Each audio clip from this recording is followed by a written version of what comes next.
할렐루야, 반갑습니다. 오늘 부활주일입니다. 우리 예수 그리스도께서 부활하신 날을 기념해서 오늘 이렇게 저희들 함께 부활의 영으로 예배하게 하시네 감사함을 드립니다. 우리 지금 요한계시록을 하고 있는데 계시록에는 총 3가지 재앙 시리즈가 나와요. 첫 번째 재앙 시리즈는 7 봉인에 대한 우리 말씀을 지난주에 나누었고요. 오늘은 7인 중에 마지막 7인을 뗐더니 7 나팔 재앙이 시작되고 있습니다. 자, 근데 우리가 그 7인 재앙 전에 사도 요한을 하나님께서 하늘로 부르시고 이 천상의 예배의 맛을 보게 해주셨잖아요. 그래서 뭘 가르쳐 주셨느냐? 땅에 그 도미티안 황제가 황제 숭배를 위해서 최고의 인간에게 드리는 제사를 드린다 할지라도 그게 아무리 화려하고 좋은 것을 다 가지고 예배 드린다 할지라도 천상의 예배와는 비교할 수 없다는 것을 보여주시기 위해서 천상의 예배에 참여시키시고 이제 7인을 떼실 수 있는 어린 양이 이제 5장에 등장을 했고 6장에는 우리가 7인 중에 1에서 6인에 대해서 말씀을 나누었고 7장은 우리 구원받은 14만 4천에 대한 말씀을 나눴죠. 오늘은 나팔 재앙인데 이 나팔 재앙 전에도 하늘의 모습이 있어요. 그러니까 재앙 전에 하나님은 항상 하늘 보좌와 하늘 보좌를 향해서 예배하는 찬송과 기도하는 그걸 먼저 하시고 재앙을 하세요. 그러니까 7인 재앙 전에도 천상의 예배가 있었고 오늘 우리 8장 1절에서 우리 그 5절까지도 보면 나팔 재앙이 있기 전에 천상의 모습이 있습니다. 우리 한 절 한 절 읽어가면서 우리 말씀 한번 나눠봅시다. 우리 8장 1절을 우리 천천히 여러분 눈으로 읽으셔도 되고 입술로 읽으셔도 됩니다. 제가 읽어드리겠습니다. 같이 읽습니다. 시작. 7째 인을 떼실 때에 하늘이 반시간쯤 고요하더니 자, 그 재앙이 파생된다 그랬죠. 7번째 인을 뗐을 때 7번째 인에서 7 나팔이 나오고 7번째 나팔을 불 때에 7 대접 재앙이 나오면서 이렇게 파생되고 파생돼요. 근데 갈수록 재앙의 크기가 넓어지고 영역이 넓어지고 또 재앙의 강도는 세집니다. 지금 7번째 인을 뗐더니 하늘이 반시간쯤 고요하다. 우리 어제 밤에 우레가 치고 천둥이 치고 비가 많이 왔는데 지금 이 시간은 좀 어때요? 고요하죠? 이런 것처럼 7인을 딱 뗐는데 7 나팔 재앙이 시작돼야 되는데 시간이 반시간쯤 고요함을 하나님이 허락하셨대요. 이거는 뭐냐면 7인에서 이제 7 나팔 재앙으로 넘어가기 전에 잠깐 이 휴지 시간, 그러니까 쉬는 시간, 어떻게 보면 이 넘어간다는 걸 알려주는 그런 고요함을 허락하시고 자 2절 같이 한번 읽어봅시다. 같이 읽습니다. 시작. 내가 봄에 하나님 앞에 7 천사가 서 있어 7 나팔을 받았더라. 이제 두 번째 재앙 시리즈가 시작됐는데 천사들이 7 나팔을 받는데요. 근데 구약 성경에 보면 나팔은 여러 가지 되게 상징이 있는데 첫 번째로는 전쟁이 일어날 때 전쟁이 일어났습니다. 병사들이여 일어나십시오 라는 그걸로 나팔이 불고 또 하나는 인간의 역사에 하나님이 개입하시는 걸 또 나팔 소리로 상징해 주셨어요. 예를 들면 예수 그리스도 재림하실 때 천사장의 나팔 소리로 오신대요. 그래서 나팔 소리가 들리면 예수님 다시 이 땅에 오시는 재림 사건을 뜻하고 또 나팔은 경고의 소리를 지를 때 이 나팔 소리가 났어요. 여러분 그 주보에 보시면 나오지요. 요엘서 2장 1절에 보면 하나님이 뭔가 경고하실 때 나팔을 부르세요. 그러니까 나팔을 분다는 건 소리가 크잖아요. 나팔 소리는. 그래서 인간에게 뭔가 하나님이 경고하실 때 나팔을 불고 또 스바냐 1장 16절 구약에 보면 나팔을 불어서 우리 하나님이 경고를 하세요. 그리고 예레미야 6장 1절에도 전쟁이 일어났다. 너희들 피난 가라.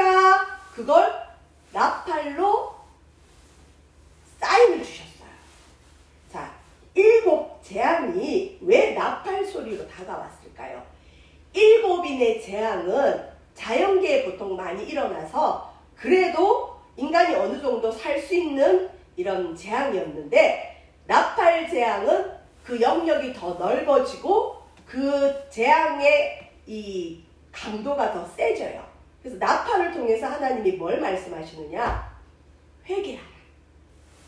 인류에게 이제 말세니까 너희들 정신을 차려라. 예수님 재림이 얼마 남지 않았다. 너희들 심판받을 날이 얼마 남지 않았다. 나팔 재앙을 통해서 하나님은 이 인류에 경고를 하세요. 회개해라. 자, 그러면서 3절, 이 나팔에 대한 걸 천사가 봤고요. 우리 3절 같이 읽어봅시다. 시작. 또 다른 천사가 와서 제단 곁에 서서 금향로를 가지고 많은 양을 받았으니 이는 모든 성도의 기도와 합하여 보좌 앞 금제단에 드리고자 함이라. 계시록 5장에도 보면 7 봉인을 떼시는 어린 양 앞에 24장로와 네 생물들이 각각 거분고와 향로를 가지고 왔어요. 근데 그 향로의 향은 성도들의 기도라 그랬어요. 거문고는 찬송이죠. 그 다음에 향로의 향은 기도죠. 그래서 어린 양 앞에나 하나님 보좌 앞에 나아갈 때는 찬송과 기도의 제사, 찬송과 기도의 예배로 나아감을 계시록 5장에서 말씀하시고 6장의 첫 번째 재앙 시리즈인 7인이 떼졌어요. 오늘 이제 7 나팔의 그 재앙이 시작되기 전에 7 나팔이 불려지기 전에 또 향로가 나와요. 근데 이거는 하늘의 제단, 그 하늘의 제단에는 예수의 피가 뿌려져 있겠죠. 하늘의 제단에 금향로를 가지고 천사들이 많은 향을 받았대요. 근데 이 향이 뭐냐? 모든 성도의 기도와 합하여 보좌 금제단에 드리고자 함이라. 자, 여러분, 구약의 제사는 제단에 뭘 뿌려서 하나님께 나아가죠? 짐승의 피. 그런데 천국의 예배는 향기와 연기가 올라간대요. 그 향기와 연기는 뭘 뜻하느냐? 성도들의 기도와 하나님의 임재를 보통 나타낼 때 연기로 나타나요. 그래서 그 솔로몬이 성전 봉헌할 때도 보면 성전에 연기가 자욱했다는 표현이 있거든요. 그래서 향연이 있다는 것은 성도들의 기도와 하나님의 임재가 충만한 예배를 천국에서 천사들이 드리고 있음을 오늘 말씀이 말씀하고 있습니다. 우리 또 4절을 읽어볼까요? 8장 4절. 향연이 성도의 기도와 함께 천사의 손으로부터 하나님 앞으로 올라가는지라. 재앙, 심판이 있기 전에 하나님은 반드시 예배를 받으시죠. 그리고 이 예배 때는 기도가 있는데 어떤 기도가 있느냐? 성도들의 기도. 특별히 어떤 성도들의 기도일까요? 이 땅에 믿음 때문에 박해를 당하고 믿음, 신앙 때문에 고난을 당한 성도들이 고난당하면서 기도하는 기도가 하늘에 쌓이는 거예요. 그 기도가 하늘로 올라가요. 예를 들어서 순교자가 순교하면서 기도하겠죠. 전에 말씀드린 것처럼 예수를 믿는다는 게 죄를 짓는 게 아니잖아요. 사람을 죽이겠어요? 도둑질을 하겠어요? 보통 믿음 좋은 성도들은 예수 믿는다는 것 하나 때문에 하나님 앞에 황제 숭배를 하지 않고 하나님만을 예배하고 어린 양이신 예수님을 예배한다는 그 죄 하나 때문에 죽임까지 당해야 되는 억울한 상황들이 많이 있었어요. 재산도 빼앗기고 자녀도 죽을 수 있고 부모도 죽을 수 있는 그런 억울한 상황들이 많은데 그 억울한 상황 속에서 이 성도들이 뭐 할 수 있겠어요? 기도밖에 할 게 없겠죠. 여러분, 강자 앞에 대항할 수 있는 약자에 할 수 있는 건 사실 믿음 있는 사람은 기도밖에 없어요. 우리 인간보다 더 힘이 센 하나님 앞에 하나님 우리의 원통함을 갚아주세요. 예를 들어서 지금 여러분이 박해나 핍박의 상황에 있지 않다 할지라도 만약에 어떤 강한 자가 내가 하나님을 믿는 것 때문에 나를 오해하고 나를 미워하고 나를 박해하면 내가 그 사람을 대항할 수 없는 뭐 직장 상사라든지 어떤 권력자일 경우는 대항을 못하죠. 그러면 그 성도가 유일하게 할 수 있는 게 뭘까요? 마음으로 기도하는 것밖에 없겠죠. 그 현실 속에서 기도할 때 누가 듣고 계시겠어요? 하나님이 하늘의 연기, 향기로 하늘나라에 올라가는 그 기도를 듣고 때가 되면 응답을 하시는데 무엇을 따라 응답하시느냐? 고난당하고 핍박당하는 성도들의 기도에 대한 응답으로 재앙을 내리신다. 어떻게 보면 좀 무서운 말이기도 하고 불신자들이 들으면 기분 나쁜 말일 수도 있겠죠. 아니 너희들이 기도한다고 이 땅에 재앙이 와? 예수 믿는 사람들이 기도가 차면 고난당하고 박해당하고 순교당하는 사람들의 기도가 차면 이 땅에 재앙이 온다고? 네. 하나님은 사랑의 하나님이심과 동시에 정의의 하나님, 공의의 하나님이세요. 그래서 하나님은 사랑도 베푸시지만 끝까지 사랑하시다가 하나님 때가 되면 재앙으로도 사랑을 표시하세요. 그 재앙을 통해서 인간에게 뭘 경고하시죠? 나팔을 통해서 회개해라. 지금이라도 늦지 않았다. 돌이켜라. 좋게 말해서 안 들으면 재앙을 통해서 채찍을 통해서라도 인류로 하여금 경각심을 갖게 해서 하나님께 나오게 하는 정의의 하나님의 모습이 우리 일곱 나팔을 통해서 알 수가 있어요. 자, 5절 제가 읽어드릴게요. 천사가 향로를 가지고 제단에 불을 담아다가 땅에 쏟음에 우레와 음성과 번개와 지진이 나더라. 하나님이 직접 소리를 발하시는 경우는 드물죠. 하나님의 소리는 보통 출애굽기나 구약에 봐도 그렇고 요한계시록에도 보면 하나님의 소리는 어떻게 들리느냐? 우레, 음성, 번개, 지진 이런 걸로 하나님이 말씀하십니다. 자, 이렇게 땅에 쏟아진 향로의 불, 제단의 불로 이제 재앙이 시작되는데 첫 번째 나팔 재앙 6절 일곱 나팔을 가진 일곱 천사가 나팔 불기를 준비하고 있죠. 자, 이제부터 재앙이 시작된다. 준비합니다. 7절 첫째 천사가 나팔을 부니 피 섞인 우박과 불이 나와서 땅에 쏟아지매 땅의 3분의 1이 타버리고 수목의 3분의 1도 타버리고 각종 푸른 풀도 타버렸더라. 자, 여러분 일곱째 인, 특별히 1에서 4인의 재앙에는 땅에 몇 분의 몇이 죽었다고 되어 있죠? 혹시 기억나세요? 4분의 1. 자, 이게 10이면 여기에 4분의 1이면은 좀 작아요. 그죠? 지난주 설교를 제가 봤더니 실수를 했어요. 60억 인구의 4분의 1이면 15억이죠. 근데 제가 1억 5천이라고 했더라고요. 죄송합니다. 그리고 지금 인류는 77억 정도 됐네요. 그 4분의 1이 1에서 4인을 재앙이 올 때 죽었어요. 근데 오늘 일곱 나팔 재앙에서는 이 영역이 더 넓어져요. 4분의 1이 아니라 3분의 1.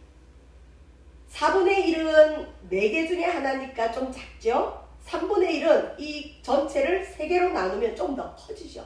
그래서 7인의 재앙보다 7 나팔의 재앙이 더 재앙의 영역이 넓어지고 강도는 세진다. 그리고 우리가 흔히 이런 얘기를 해요. 하나님이 노아 때는 무엇으로 이 땅을 심판하셨죠? 물로 심판하셨어요. 근데 하나님께서 무지개를 보여주시면서 이제 다시는 이 땅을 물로 심판하지 않겠다 약속을 주셨고 지금도 그 약속을 지키고 계세요. 그리고 사람들이 흔히 얘기하기를 말세의 심판은 불심판이다 이런 말을 많이 해요. 근데 오늘 7 나팔 중에 1에서 세 나팔까지, 첫 번째 나팔, 두 번째 나팔, 세 번째 나팔의 공통점이 뭐냐? 불이 다 나와요. 불. 그래서 어떻게 보면 정말 나팔 재앙에는 불심판이라고밖에 볼 수가 없어요. 여기 특별히 첫 번째 나팔을 보니까 이 땅에 우박이 쏟아지는데, 어제 우박 쏟아졌는지 모르겠어요. 우박이 우두두두두 쏟아지는데 우박만 쏟아지는 게 아니라 피가 섞인 우박이 불과 함께 떨어졌대요. 여러분 한번 상상을 해봅시다. 물론 이게 상징이지만 우박이 피가 섞여있는 벌건 우박이 땅에 쏟아져요. 그리고 불도 함께 쏟아져요. 어떻게 될까요? 이 땅에 수목, 나무들 3분의 1이 타버리고 각종 푸른 풀도 타버리고 이 땅의 3분의 1이 불타버리는 거예요. 근데 실은 여러분, 우박 재앙이 어디 나올까요? 출애굽기, 출애굽 10재앙 중에 우박 재앙이 있어요. 근데 이 우박 재앙에는 피는 없었어요. 불은 없었어요. 출애굽의 10재앙도 어떻게 보면 심판이지만 애국 사람들의 우상 숭배와 악에 대한 심판이지만 또 다른 측면에는 구원이에요. 애국 사람들에게도 하나님이 살아계심을 보여주면서 하나님 믿을 수 있도록 기회를 주고, 특별히 하나님을 기다리고 있는 이스라엘 백성들에게도 하나님, 여호와 하나님, 너희들을 출애굽시킬 여호와 하나님은 이렇게 강력한 분이라는 걸 알려주면서, 애국보다 더 강한 분임을 알려주면서 그들에게 믿음을 주시는 재앙이 출애굽 재앙이었어요. 어떤 이제 목사님들은 이 7 나팔 재앙이 출애굽처럼 믿는 자에게는 오지 않고 불신자들에게만 왔다, 이렇게 해석하는 분이 있어요. 실제로 출애굽 재앙은 고센 땅에 살아가는 이스라엘 백성들에게는 내리지 않았어요. 그 고센 땅을 제외하고 애굽 땅에 있는 사람, 특별히 하나님을 안 믿고 우상을 섬기는 애굽 사람들에게만 내렸어요. 그래서 출애굽 재앙과 비슷하다 해서 지금 7 나팔 재앙도 믿는 자에겐 내리지 않고 믿지 않는 자에게만 내린다, 이렇게 해석하는 분이 있는데, 오늘 본문을 몇 번을 읽어봐도 그런 말씀은 없어요. 땅에 일단 피 섞인 우박이 내리고 불도 내려서 땅의 3분의 1이 불타버리고, 뭐 건물이 있든 뭐든 불타겠죠. 나무들도 3분의 1이 타버리고 푸른 풀이 다 타버린 거예요. 이것은 자연계에 내리는 하나님의 심판인데, 불신자든 믿는 자든 땅에 있는 사람들은 겪을 수밖에 없는 재앙이다.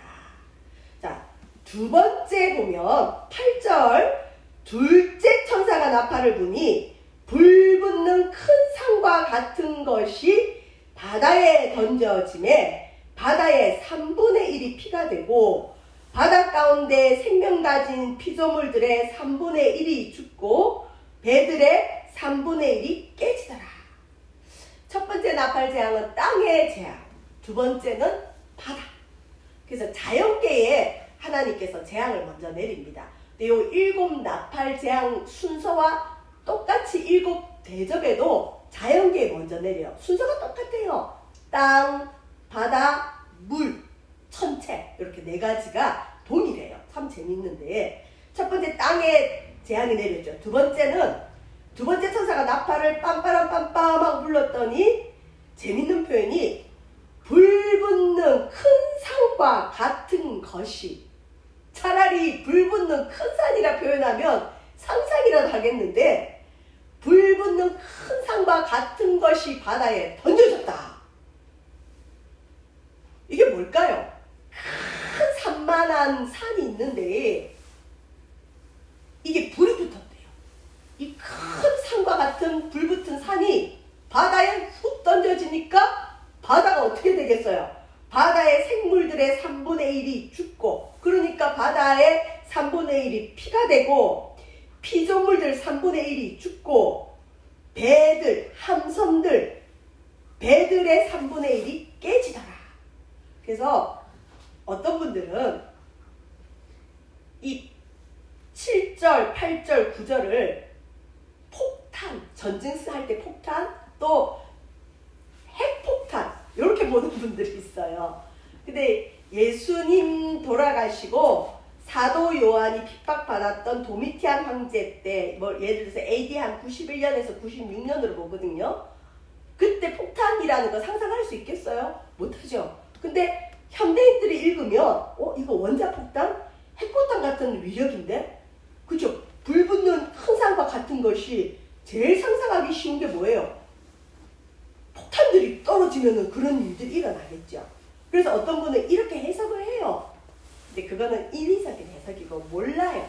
이게 폭탄을 말하는 건지 뭘 말하는 건지 모르지만 분명한 건 인간이 살아가야 될 이 자연이 망가진다는 거. 자연계에 재앙이 온다는 거. 땅에 재앙이 왔습니다. 두 번째는 바다에 큰 산과 같은 것이 불이 붙어서 바다에 던져지니까 바다의 3분의 1이 피가 되고 바다 생물들의 3분의 1이 죽고 심지어 바다의 소유인 재산들이 배들이 깨져버렸어요.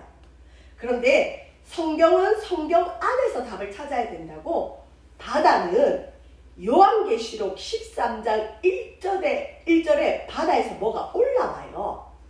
요한계시록 13장 1절에 바다가 뭐가 나오는지 나와요. 우리 요한계시록 13장 1절을 한번 찾아볼까요? 13장 1절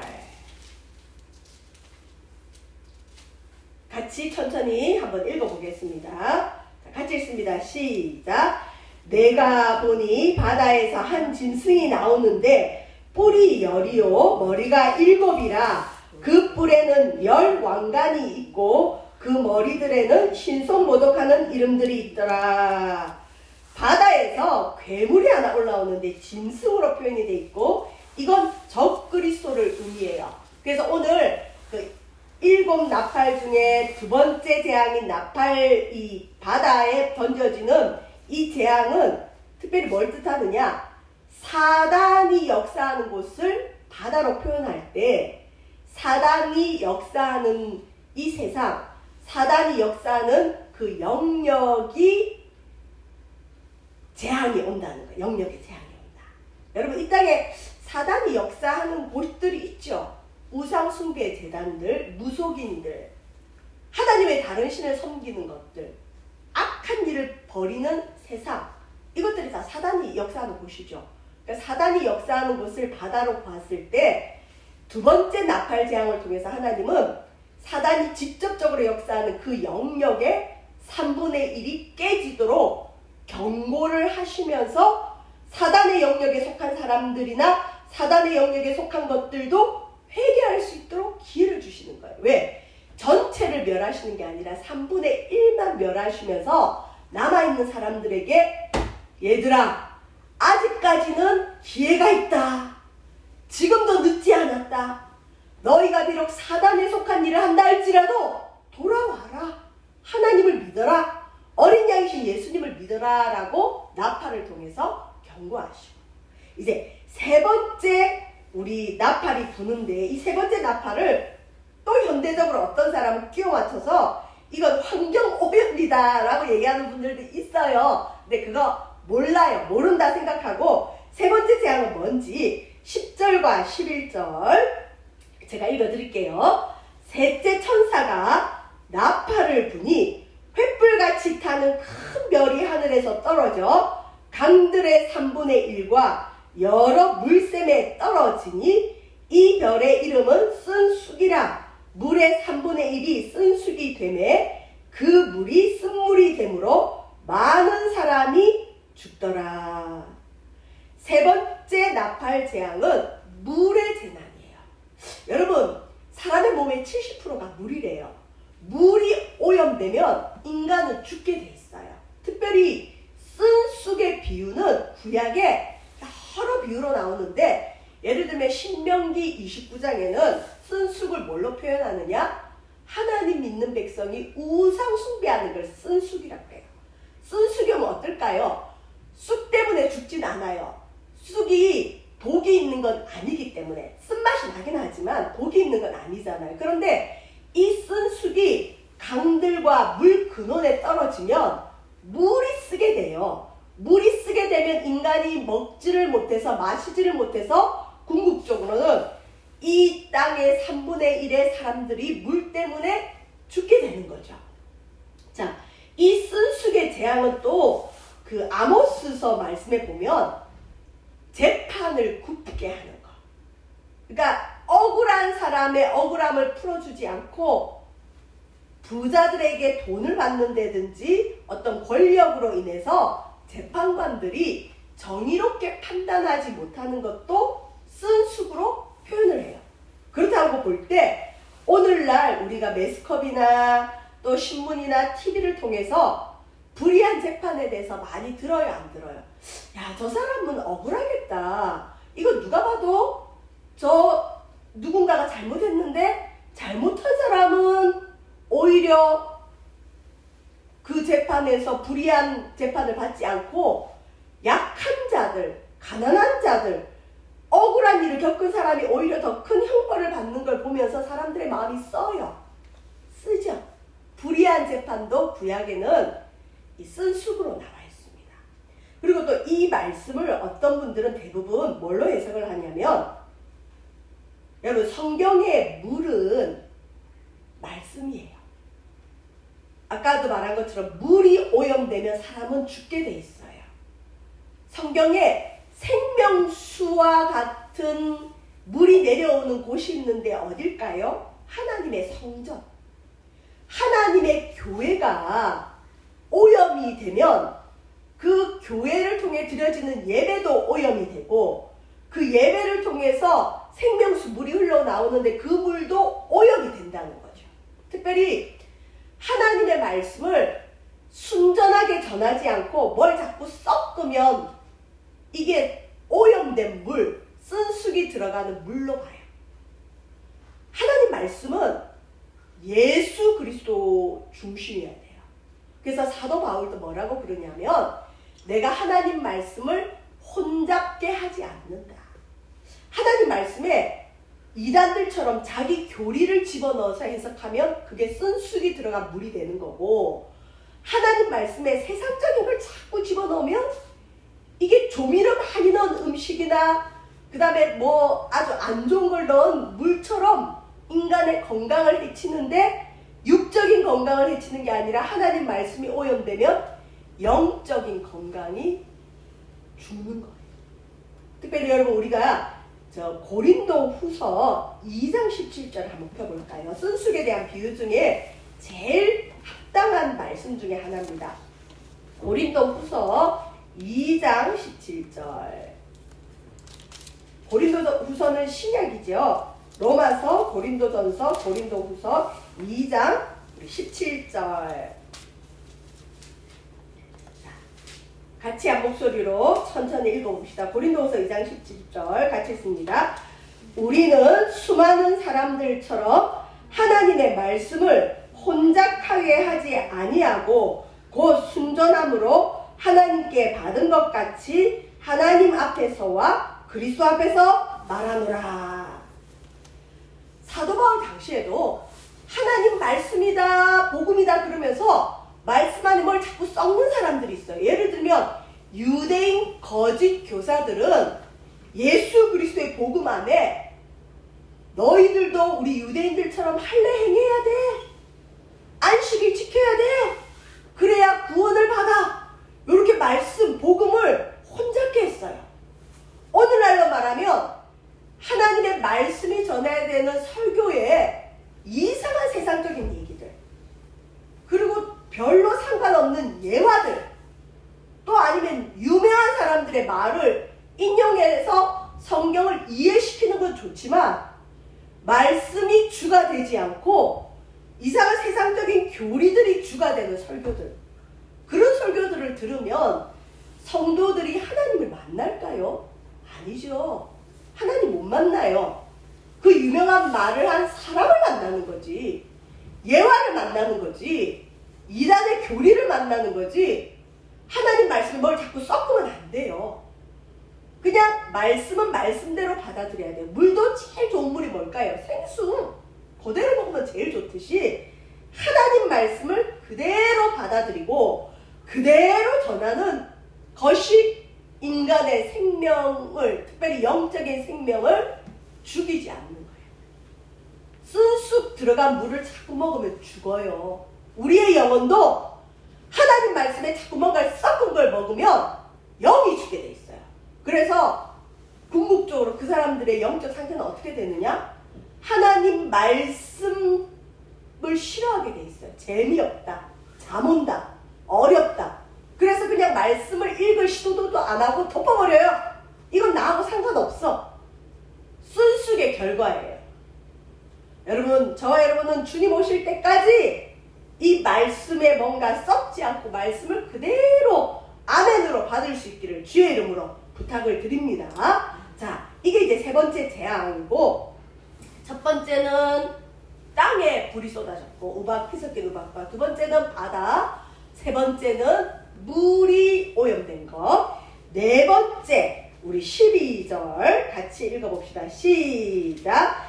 넷째 천사가 나팔을 부니 해 3분의 1과 다 3분의 1과 별들의 3분의 1이 타격을 받아 그 3분의 1이 어두워지니 낮 3분의 1은 비추임이 없고 밤도 그러하더라. 이것도 출애굽 재앙에 나오는 흑암의 재앙이에요. 여러분, 해 3분의 1, 달 3분의 1, 별 3분의 1이 타격을 받아서 그 3분의 1의 빛을 잃어버리니까 3분의 1만큼 어두워지죠. 그러니까 해가 비추는 낮에도 3분의 1이 비추임이 없고 달과 별이 비추는 밤도 컴컴한 거예요. 근데 완전한 흑암은 아니고 3분의 1의 빛이 부족한 거. 자, 이 흑암을 보통 뭘로 볼까요? 여러분, 이 땅에 천체의 재앙이기도 하지만 이걸 우리 세 번째 나팔 재앙과 똑같이 영적인 것으로 볼 때 이 땅의 빛은 뭘까요? 빛. 주의 말씀은 내 발의 등이요 내 길의 빛이니이다.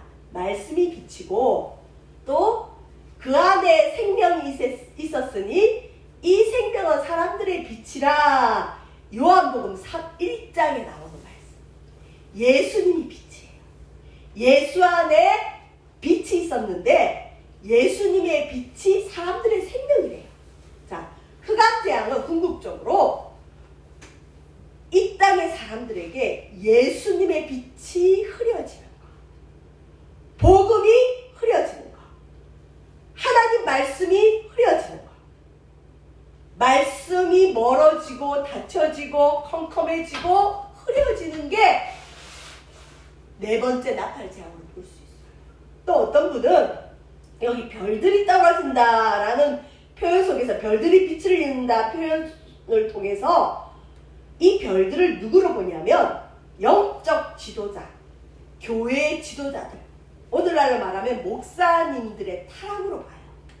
실제로 우리가 매스컴을 통해 가지고 유명한 목사님이든 아니든 간에 특히 요 근래 더 그러죠. 어느 교회가 무슨 비리를 저질렀다더라, 어느 목사님이 또 어떤 교회가 어떤 목회자가 이러이러한 비리를 저질렀다고 방송이 되면 사람들에게 누구의 빛이 가려질까요? 예수님의 빛이 가려지죠. 그래서 우리 흔히 전도의 문 닫혔다 그러죠.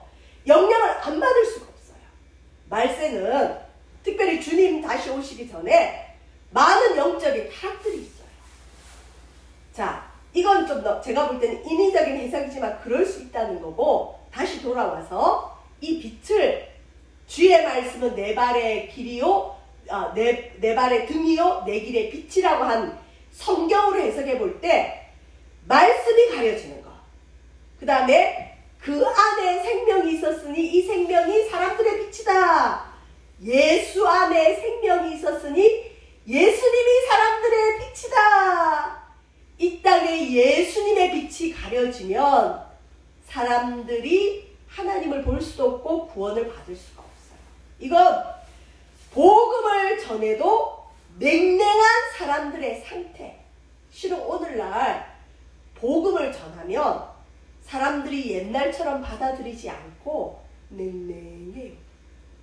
저는 지금 이제 교회 창립한 지 얼마 되지 않았지만 너무 귀한 것들이 이 제가 아는 분들이 하나님의 은혜로 참 많은 이렇게 도움을 주고 계세요.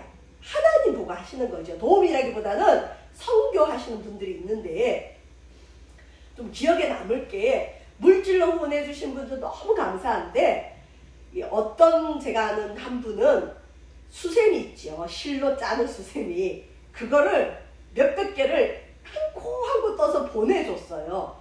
근데 제가 전도 나갈 때 그걸 막 뿌릴 수 있겠어요? 그 사람 정성을 생각하면?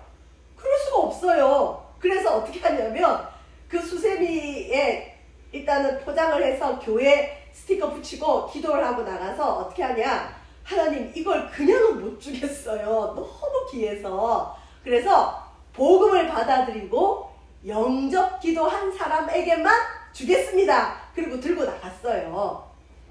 그래서 일단 복음을 전하고 마음에 예수님을 영접한다는 사람에게 줬어요. 근데 의외로 10명을 만나면 1명 정도 복음을 받아들여서 지금 겨우 2개 썼어요. 근데 그렇게밖에 쓸 수가 없어요. 그냥 줄 수는 없어요. 그리고 이것도 복음 팔찌라고 여기 복음의 내용이 다 들었어요. 이걸 또 누군가 몇백 개 만들어서 보내줬어요. 이런 거는 이 가치를 모르는 분에게 그냥 줄 수는 없죠. 근데 저번에 제가 또 어딘가에 가서 복음을 전했어요. 그리고 이걸 또 줬어요. 기쁘게 받더라고요. 근데 의외로 복음을 전하다 보면 많이들 냉랭하세요. 안 받아들이려고 그래요. 자기하고는 상관이 없다 그래요. 이게 천체의 어둠이 오는 4번째 재앙이 아닌가. 특별히 여러분, 말세에는 기근이 오는데 무슨 기근이 오느냐? 말씀의 기근이 와요. 양식이 없어 주림, 물이 없어 주림도 견딜만 해요. 근데 말씀을 듣지 못한 기근이 온대요. 그게 어디 나오냐면 구약에 보면 아모스서라고 있어요. 사람 이름인데 암 찾아보세요. 구약. 우리 세바스 교회는 가능하면 자기 성경을 자기가 찾는 게 좋아요. 우리가 주중에 성경 안 펴잖아요. 그래서 이 설교 들으실 때도 꼭 성경을 옆에 두고 이 성경 색임만 잘 보셔도 찾을 수 있어요. 참 잘 찾으시더라고요. 아모스서 암 찾으시면 되고 구약 저 뒤쪽쯤에 있습니다. 8장 11절. 말씀의 빛이 흐려지고 복음이 흐려지면서 사람들에게 어떤 기근이 오는지에 대해서 이 4번째 나팔 재앙의 결과가 뭔지 우리 11절 좀 소리를 크게 내서 한번 읽고 우리 마치도록 합니다. 큰 소리로 읽습니다. 시작! 주 여호와의 말씀이니라. 보라, 날이 이르리찌라. 내가 기근을 땅에 보내리니 양식이 없어 주림이 아니며 물이 없어 가람이 아니요 여호와의 말씀을 듣지 못한 기갈이라. 아모스 선지자가 날이 이를 때인데 여호와의 날, 하나님의 날, 하나님의 심판의 날. 보통 구약의 여호와의 날은 심판의 날이에요. 믿는 백성에게는 구원하시는 기쁨의 날이지만 하나님을 거부하고 하나님을 대적하고 믿지 않는 자들에게는 심판하시는 날. 그 날이 이르면 하나님께서 기근을 땅에 보낸대요. 근데 이 기근의 특징은 뭐냐? 양식이 없어 주림이 아니고, 사람이 먹는 양식이 없어 주림이 아니고, 물이 없어 가람이 아니다. 여호와의 말씀을 듣지 못한 기갈이다. 하나님 말씀이 없는 게 아니라 순전한 말씀이 없을 수 있어요. 순전한 말씀은 뭘까요?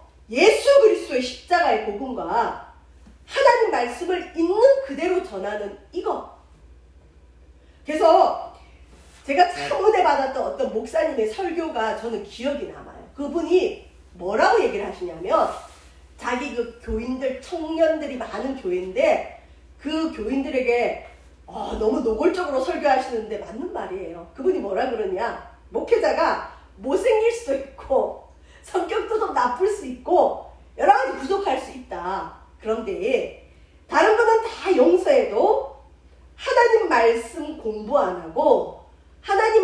제대로 안 전하는 거는 성도들이 용서하면 안 됩니다. 이렇게 가르치는 거예요.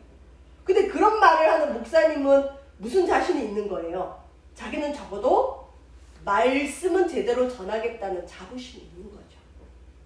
목회자는 기도와 말씀 전하는 일에 전무하라고 불렀어요. 실은 그래서 목회자가 다른 일로 분주하는 건 하나님이 별로 안 좋아하세요.